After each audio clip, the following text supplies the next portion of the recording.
Hello बच्चों। तो ये आपकी पहली क्लास है होम साइंस की। 5th क्लास तक ये सब्जेक्ट आपके पास नहीं था और 6th में ही आपको मिला है। और इससे पहले आपने होम साइंस के बारे में कभी पढ़ा भी नहीं है, तो आपको इस सब्जेक्ट के बारे में ज़्यादा नॉलेज भी नहीं है। तो इसीलिए जो आपकी क्लास 6 की बुक है गृह विज्ञान होम साइंस, इसमें जो पहला चैप्टर है उसका नाम ही यही है, विषय परिचय। मतलब कि इसमें आपको बताया गया है कि होम साइंस में आप क्या सीखते हैं, गृह विज्ञान का मतलब क्या होता है, इसका महत्व क्या है हमारे जीवन में, और आगे जाके अगर आप गृह विज्ञान पढ़ते हैं तो कौन कौन सी ऐसी शाखाएं हैं, कौन कौन से ऐसे करियर ऑप्शन हैं, कौन कौन से ऐसे विकल्प हैं जो आप आगे जाके अपने लिए चुन सकते हैं। ठीक है, तो इस चैप्टर में हम ये सब पढ़ेंगे। तो चलिए स्टार्ट करते हैं। गृह विज्ञान का अर्थ एवं महत्व। गृह विज्ञान का आधार है घर तथा घर में रहने वाले सदस्य। ये एक ऐसा विषय है जिसका ज्ञान पारिवारिक जीवन को सुखी बनाने में सहायक होता है। गृह विज्ञान का अर्थ है जीवन की व्यवस्था एवं उपलब्ध साधनों का उचित उपयोग। तो बच्चों, गृह विज्ञान में हम जो हमारा बेस है जिसके बारे में हम पढ़ेंगे वो है घर तथा घर में रहने वाले सदस्य। मतलब कि हम, हमारा घर और हमारे परिवार के सदस्य। ये एक ऐसा विषय है जिसमें आप पारिवारिक जीवन, जो हमारा परिवार है, हमारा जो जीवन हम घर में व्यतीत करते हैं, उसको हम कैसे बहुत अच्छे तरीके से व्यवस्थित कर सकते हैं और कैसे और ज़्यादा सुखी बना सकते हैं। इसमें हमें जीवन की व्यवस्था और जितने हमारे पास साधन उपलब्ध हैं उनका हम कैसे उचित उपयोग कर सकते हैं, ये सिखाया जाता है। गृह विज्ञान का अध्ययन क्षेत्र बहुत विस्तृत है। इसमें विज्ञान तथा कला का एक सुंदर समावेश है। हम क्या खाएं, कितनी मात्रा में खाएं जिससे हम स्वस्थ रह सकें, आदि ऐसे कुछ प्रश्न जिनका संबंध ज्ञान विज्ञान से है। भोजन कैसे पकाया परोसा जाए जिससे वह आकर्षक लगे, यह कला की बात है। सो बच्चों, इसमें आपको इन्होंने ये बताया है कि जो हमारा गृह विज्ञान विषय है, होम साइंस जो हमारा सब्जेक्ट है, इसमें हम कुछ चीज़ें ऐसी पढ़ते हैं जो ज्ञान से संबंधित है, साइंस से संबंधित है, इसलिए इसे होम साइंस कहा जाता है।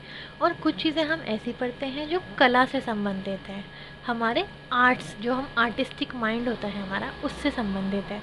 जैसे कि हम क्या खाएं और कितना खाएं जिससे हम स्वस्थ रह सकें। हेल्दी फूड आप लोग साइंस में पढ़ते हो, ईवीएस में पढ़ते हो, तो वो इसमें आता है। दूसरी चीज़ कि अगर हम कुछ बना रहे हैं, पका रहे हैं, परोस रहे हैं, तो वो कैसे बनाया जाए जिससे वो आकर्षक लगे, खाने वाले को मज़ा आए, उसे देखते ही खाने का दिल चाह जाए। तो ये कला की बात है, आर्ट्स की बात है। पहनने के वस्त्रों के लिए कपड़ों का चुनाव कपड़े के गुणों पर निर्भर होता है। इन गुणों को ध्यान में रखते हुए कपड़े का चुनाव और देखरेख करना ज्ञान विज्ञान की बात है। परंतु हम सुंदर लगने वाले रंगों व डिज़ाइनों को ध्यान में रखते हुए कपड़ों का चुनाव करना कला की बात है। ऐसे ही आप ईवीएस और साइंस में पढ़ते हो फैब्रिक के बारे में, कपड़े के बारे में, कैसे कपड़ा बनता है, कौन सा कपड़ा अच्छा होता है, कौन सा कपड़ा ज़्यादा चलने वाला होता है, तो ये किस में आ जाता है, साइंस में आ जाता है। लेकिन कपड़ों के रंग कैसे होने चाहिए, कपड़ों का डिज़ाइन कैसा होना चाहिए, ये किस में आ जाता है, कला में आ जाता है। ठीक है। इसी तरीके से हम दोनों तरह की फील्ड्स का होम साइंस में अध्ययन करते हैं, इनके बारे में पढ़ते हैं। लेकिन बच्चों ध्यान रहे, गृह विज्ञान जो है, होम साइंस जो है, वो खाना पकाना, सीना पिरोना इसी तक सीमित नहीं है। ज़्यादातर लोग अगर होम साइंस के बारे में सुनते हैं तो उन्हें लगता है होम साइंस में तो खाना बनाया जाता है, होम साइंस में तो कपड़े सिए जाते हैं। नहीं, होम साइंस में इससे बहुत ज़्यादा कुछ है। ठीक है। परिवार की आवश्यकताओं को पूरा करने तथा संतोष प्राप्त करने के लिए धन, समय, शक्ति का उचित उपयोग करना सीखते हैं। भोज्य पदार्थों को खराब होने से बचाने व बचे हुए खाद्य पदार्थों को उपयोग करके विभिन्न व्यंजन तैयार करने की कला सीखते हैं। तो बच्चों, सबसे इम्पॉर्टेंट चीज़ जो है होम साइंस के बारे में वो ये है कि हमारे पास जितना भी हमारे पास साधन उपलब्ध हैं, जितने भी चीज़ें हमारे पास उपलब्ध हैं, उन्हें वेस्ट किए बिना कैसे हम उचित ढंग से उसका प्रयोग कर सकते हैं और अपने जीवन में ला सकते हैं, यही हमें होम साइंस में सिखाया जाता है। ठीक है। बाज़ार से वस्तुएं खरीदना, मिलावट से बचना, अपने अधिकारों के विषय में ज्ञान भी हमें होम साइंस से ही मिलता है। ठीक है। और जो हमारे घर में बच्चे होते हैं उनकी कैसे देखभाल करनी है, उसके बारे में भी हमें होम साइंस सिखाता है। तथा अगर हमारे घर में कोई बीमार पड़ गया है, कोई घायल हो गया है, तो उनकी कैसे देखभाल करनी है, ये भी हम होम साइंस से सीखते हैं। सो बच्चों, अब हम पढ़ेंगे गृह विज्ञान का कार्य क्षेत्र, मतलब कि गृह विज्ञान की क्या क्या शाखाएं हैं, इसमें हम क्या क्या पढ़ते हैं। पहला जो आपका है वो है स्वास्थ्य एवं व्यक्तिगत स्वच्छता। इस विषय के अंतर्गत हम मनुष्य के शरीर की रचना, शरीर के विभिन्न अंगों की देखभाल व स्वच्छता के नियमों का अध्ययन करते हैं।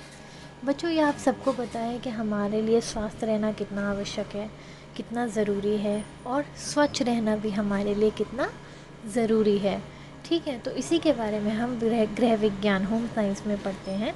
ठीक है, कि मनुष्य की जो शरीर की रचना है, कौन कौन से विभिन्न अंग हैं हमारे शरीर में, और उनकी देखभाल कैसे करी जाती है, और उन्हें स्वच्छ कैसे रखा जाता है, ये हम इसमें पढ़ते हैं। दूसरा जो है वो है भोजन एवं पोषण। भोजन की आवश्यकता, भोजन के तत्व, भोज्य पदार्थों के शरीर पर प्रभाव तथा परिवार के लिए भोजन व्यवस्था के नियमों का ज्ञान हम इसके अध्ययन से प्राप्त करते हैं। ठीक है, भोजन हम क्यों खाते हैं, ये हमें कैसे, क्या हमें भोजन से ऐसा मिलता है कि जो हमारे लिए भोजन इतना ज़रूरी है। भोजन से हमारे शरीर को पोषण मिलता है, ताकत मिलती है, ऐसे ज़रूरी तत्व मिलते हैं जो हमारे शरीर के लिए काम करने के लिए बहुत ज़रूरी होते हैं। तो ऐसी ही कुछ इम्पॉर्टेंट चीज़ें हम होम साइंस में पढ़ते हैं। भोजन के क्या क्या तत्व हैं, भोज्य पदार्थों का हमारे शरीर पर क्या प्रभाव पड़ता है, अगर आप जैसे घी वाली चीज़ें खाओगे तो उसका क्या प्रभाव पड़ेगा, फल सब्जियां खाओगे तो उसका क्या प्रभाव पड़ेगा, दालें अगर हम खाएंगे तो उसका हमारे शरीर पर क्या प्रभाव पड़ेगा, ये सब हम गृह विज्ञान से सीखते हैं। यही नहीं, हम देश में पोषण की समस्या के कारणों तथा इसकी रोकथाम का ज्ञान भी प्राप्त करते हैं। सो बच्चों, आपको पता है कि हमारे देश में बहुत गरीबी भी है कहीं कहीं। तो जब वो गरीबी में जब खाना नहीं मिल पाता है लोगों को पूरे तरीके से, तो वहाँ पोषण की समस्या उत्पन्न हो जाती है। तो जब ये पोषण की समस्या उत्पन्न हो जाती है तो इसके क्या कारण होते हैं, कैसे इसकी रोकथाम होती है, ये भी हमें गृह विज्ञान से पता चलता है। खाद्य पदार्थों को व्यर्थ जाने से रोकने के लिए हम खाद्य पदार्थों का संग्रह करना, परिरक्षण करना तथा बचे हुए खाद्य पदार्थों का उपयोग करना भी सीखते हैं। थोड़ी देर पहले ही मैंने आपको बताया था कि होम साइंस में हम ये सीखते हैं कि कैसे चीज़ों को वेस्ट होने से बचाया जाए, कैसे हम चीज़ों का सही उपयोग करना सीख सकते हैं। तो यही इसमें खाने की चीज़ों की बात हुई है कि कैसे हम उन्हें वेस्ट होने से बचा सकते हैं, कैसे हम उन्हें बचा कर रख सकते हैं लंबे समय तक, और कैसे हम बचे हुए खाद्य पदार्थों का उपयोग कर सकते हैं। ये सब हमें गृह विज्ञान में सीखने को मिलता है। तीसरा है वस्त्रों की संरचना व देखरेख। वस्त्रों का चुनाव किस प्रकार किया जाए, उनकी सुंदर संरचना कैसे हो तथा उनकी देखरेख किस प्रकार की जाए आदि प्रश्नों का उत्तर हम इसी विषय से प्राप्त करते हैं। तो बच्चों, आपको पता होगा कि जितने भी लोग हैं दुनिया में, सबके शरीर की जो संरचना है, बॉडी जो है, सबकी अलग अलग होती है।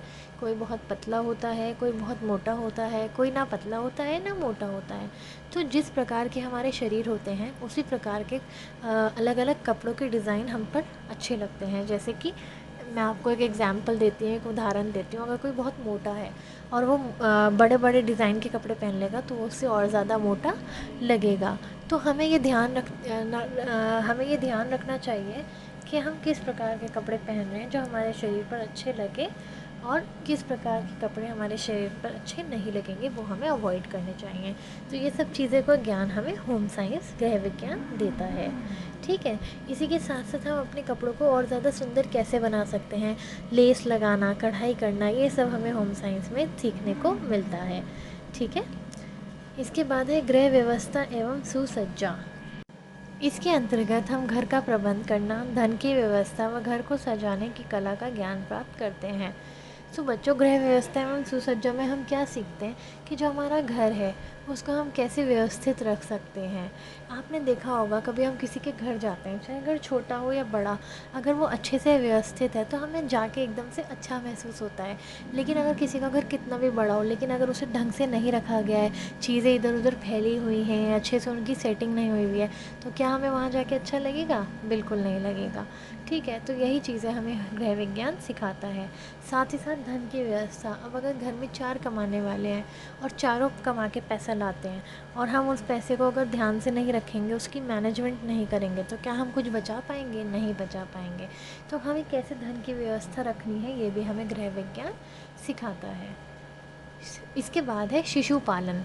इसमें हम बच्चों की शारीरिक व मानसिक आवश्यकताओं का ज्ञान प्राप्त करते हैं। मतलब जब एक बच्चा पैदा होता है, पैदा होने से बड़े होने तक उसके शरीर में क्या क्या बदलाव आते हैं, क्या क्या उसके जो सोचने की जो उसके दिमाग की शक्ति है, उसमें क्या क्या चेंजेस आते हैं, क्या क्या बदलाव आते हैं, क्या क्या आवश्यकताएं होती हैं उसकी हर उम्र में, ये हमें होम साइंस गृह विज्ञान सिखाता है। इसके बाद है उपभोक्ता शिक्षण। अब जब हम बाज़ार में सामान खरीदने जाते हैं, हमारे पास कुछ अधिकार होते हैं कि हम अपनी पसंद की चीज़ खरीद सकें, हम ये देख सकें कि उसकी डेट तो नहीं निकल गई, क्या वो चीज़ एक्सपायर तो नहीं हो गई, क्या हमें महंगी चीज़ करके सस्ती चीज़ तो नहीं बेची जा रही। तो अगर हमें इस चीज़ का ज्ञान होगा कि हम कैसे ये सब देख सकते हैं, तो ही तो हम इन चीज़ों से बच पाएंगे, बेईमानी से बच पाएंगे। तो इसलिए होम साइंस हमें ये सब सिखाता है कि अगर हम बाज़ार जा रहे हैं तो हम एक उपभोक्ता हैं, हम सामान खरीदने जा रहे हैं, तो हमारे क्या क्या अधिकार हैं, कैसे हम व्यापारियों की बेईमानी से बच सकते हैं, खुद को बचा सकते हैं और अपने घर को भी बचा सकते हैं। उसके बाद आपका आता है प्राथमिक सहायता व गृह परिचर्या। ये होता है बच्चों, जब कोई हमारा अपना कोई परिवार का सदस्य घायल हो जाता है या बीमार हो जाता है, तो घर में हम उसकी कैसे देखभाल कर सकते हैं, डॉक्टर के आने से पहले हम कैसे उसका ध्यान रख सकते हैं, ये सब हमें गृह विज्ञान सिखाता है। ठीक है, तो ये सारे ये सारे ब्रांचेस हो गई जो होम साइंस में आपको सीखने को मिलती हैं और आप होम साइंस में आगे पढ़ने वाले हो। सो बच्चों, आपका होम साइंस का फर्स्ट चैप्टर कंप्लीट हो गया है और इसके क्वेश्चन आंसर्स की वीडियो मैंने ऑलरेडी अपलोड कर दी है, तो आप क्वेश्चन आंसर वहाँ से देख के अपनी कॉपी में कर सकते हो।